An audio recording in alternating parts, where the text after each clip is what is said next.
That's going to be Baylor taking on Oklahoma. 12 o'clock Eastern kickoff this Saturday at Jerry World, AT&T Stadium. The Sooners are minus 9.5, total at 63. We saw a half a point fade of Oklahoma and movement upward on the total. The Sooners open as the 10-point favorite, down to minus 9.5. Total open 62.5 up to 63. 60% of the consensus are leaning toward Baylor, 76% shaded toward the over. Right now, Baylor is plus 270 on the money line.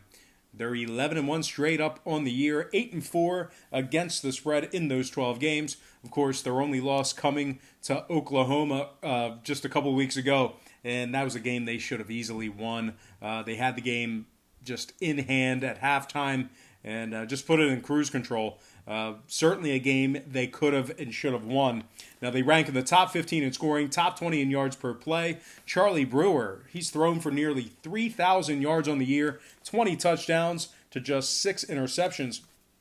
He's also got 10 touchdowns on the ground, so 30 total touchdowns for Charlie Brewer. Denzel Mims, 945 receiving yards, 11 touchdown catches for him, 16 yards per reception for Denzel.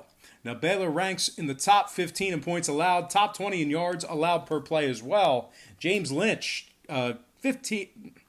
Try that again. James Lynch. Let's try that again. James Lynch, 10.5 sacks, 2 forced fumbles, and 2 fumble recoveries. Graylin Arnold, 6 interceptions, 37 tackles.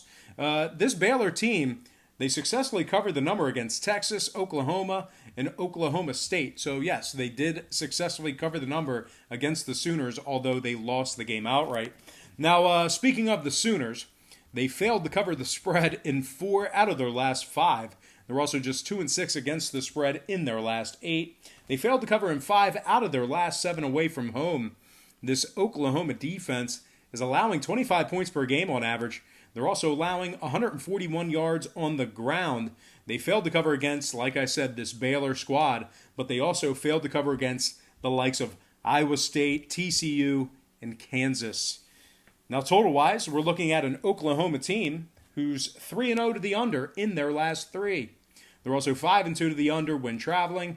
Baylor, on the other side, 60% to the under in their last 5 themselves. I'm going to purchase the half a point, buy it up, and take Baylor plus 10 and the under 63 in that game.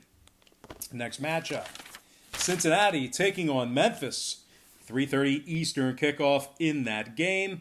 Memphis is minus 9.5, total 57 and a hook. We saw a 1-point fade of Memphis and movement downward on the total. The Tigers open 10.5.